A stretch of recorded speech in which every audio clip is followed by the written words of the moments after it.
Hi, welcome back. Glad you stopped by. So we're going to jump back into Flipped. When we left off, Juliana was visiting her Uncle David for the first time ever. We have a hard time understanding Uncle David, and I know some of you are wondering why I'm reading his words so weird. But if you look, I'm going to see if I can get this close enough so you can see. Like he does, like it's written that way, where he was saying thank you. It says Frank Ku. So it really is, he has a speech impediment, which kind of makes sense given his disabilities. Dad had given him a puzzle and a pinwheel. Remember those pinwheels you used to get when you were little that would spin around and around and around? Yeah. Anyway, and Juliana was amazed because Dad didn't just get Uncle David a puzzle, it was a 3,000 piece puzzle that was simply clouds and blue sky. No shading, no trees, nothing but the clouds and the sky. My father pointed to a spot in the center of the ceiling. I thought it would fit just right over there. Uncle David looked up and nodded, then lunged for his pinwheel and said, Outside? Sure, let's go for a walk. Feel like going down to McElliot's for birthday ice cream? Uncle David's head bobbed up and down. Yeah. We checked out through Josie, then headed down the street. David can't walk very fast because his body seems to want to move inward instead of outward. His feet pigeon toe and his shoulders hunch in, and he seemed to lean on my father pretty heavily as we moved along. But he kept that pinwheel in front of him, watching it spin, crying out every now and then, Orange! Orange! McElliot's turned out to be a drugstore with an ice cream parlor inside. There was a red and white striped awning over the ice cream counter, and there were little white tables and chairs set in an area with red and white striped wallpaper. It was very festive looking, especially for being inside a drugstore. Dad got us all cones, and once we were sitting down, Dad and David did talk to each other some, but mostly David wanted to eat his chocolate fudge swirl. My father smiled at me from time to time, and I smiled back, but I felt disconnected. How many times had the two of them come here for ice cream? How many birthdays had my father celebrated with his brother like this? How long had he known Mabel and Josie and the rest of the people at Greenhaven? How could it be that in all these years I had never spent any time with my uncle? A com- it was like my father had a secret life away from me, a complete family away from me. I didn't like it, didn't understand it, and I was getting myself pretty worked up about it when David's cone crushed in his grip, causing his ice cream to flop onto the table. Before my dad could stop him, David picked up the ice cream and tried to cram it back onto the cone. But the cone was shattered and the ice cream fell all over again, only this time it landed on the floor. My dad said, Leave it, David, I'll get you a new one. But David didn't listen. His chair shot back and he dove after it. No, David, let me get you a new one. My dad pulled him by the arm, but David wouldn't budge. He grabbed the ice cream and crammed it back onto what was left of his cone, and when the bottom part of his cone crumbled completely away, he started screaming. It was awful. He was like a 200-pound infant throwing a tantrum on the floor. He was yelling words I couldn't understand, and after a minute of trying to calm him down, my father said, Juliana, can you get him another cone? The man behind the counter scooped as fast as he could, but in that short time, David knocked over a table and two chairs with his flailing and managed to smear chocolate everywhere. The checkers and the customers at the registers seemed frozen with terror, like David was some sort of monster out to destroy the world. I gave the new cone to my father, who handed it to David right there on the floor. And while David sat there eating it, my father and I worked around him, putting everything back in order and wiping up the mess. On the walk back to Greenhaven, David acted like nothing had happened.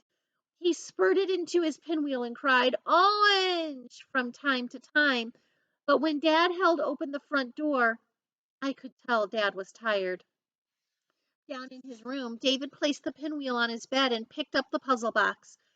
Why don't you take a rest before starting in on it? My dad asked. David shook his head. Now! Okay then, let me help you set it up. My father pulled a card table from beneath the bed and swung the legs out and snapped them into place. After he had shoved it up against the wall near the bed, he moved a chair close to it and said, There you are, all set up. David had the box open and was already sifting through the pieces. Ooh, hang on.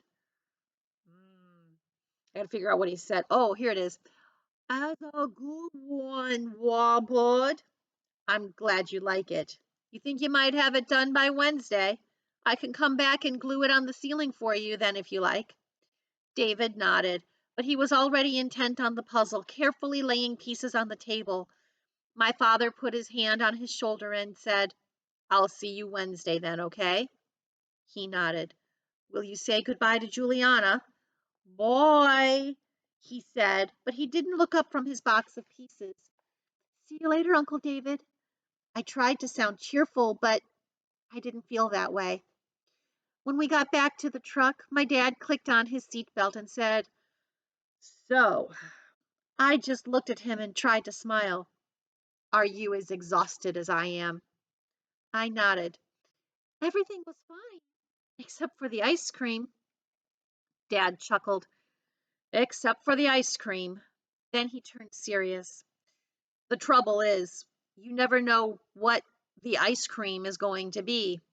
Sometimes it's a fly in the room, sometimes it's the feel of his socks. It's hard to predict everything. Usually, getting ice cream is safe. He shook his head and closed his eyes, thinking things I couldn't imagine. Finally, he turned the ignition and said, David lived with your mother and me before you kids were born. We thought it would be better for him to live with us than to be in a home, but we were wrong. But overall, everything went okay today. He ground the gear shift into reverse. David has many, many special needs, both emotional and physical. Your mom and I couldn't handle them all. Fortunately, he's happy here. They have programs to teach him how to care for himself, how to dress and bathe and brush his teeth, how to act around others and communicate. They go on outings, and he has a job doing mailings for a doctor's office. He does? He goes there every morning during the week to fold mailings and fill envelopes. Green Haven's been so good for him.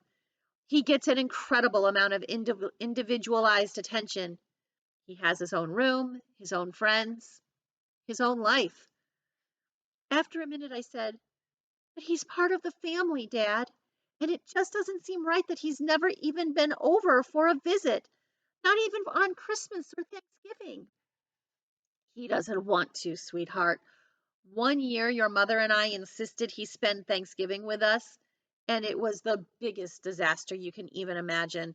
He broke a window out of the car. He was that upset. But why haven't we been visiting him? I know you have, but the rest of us, why not? Well, it's draining. Your mother finds it incredibly depressing, and I understand that. We both agreed that it was no place to take small children. He accelerated on to the highway, silent behind the wheel. Finally, he said, The years just seem to slip away, Juliana.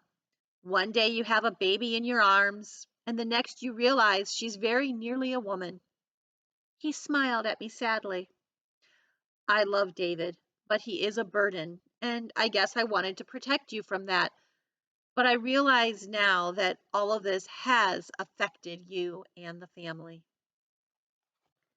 That would be a big job. And I know some of you have something similar to that in your family. I just can't even imagine trying to care for this guy like that. It is a big job. And I also understand what dad says about one day you're holding this tiny baby and the next they're all grown up. All right. I'll talk to you guys next time. Be safe, be healthy, be kind to one another. See ya.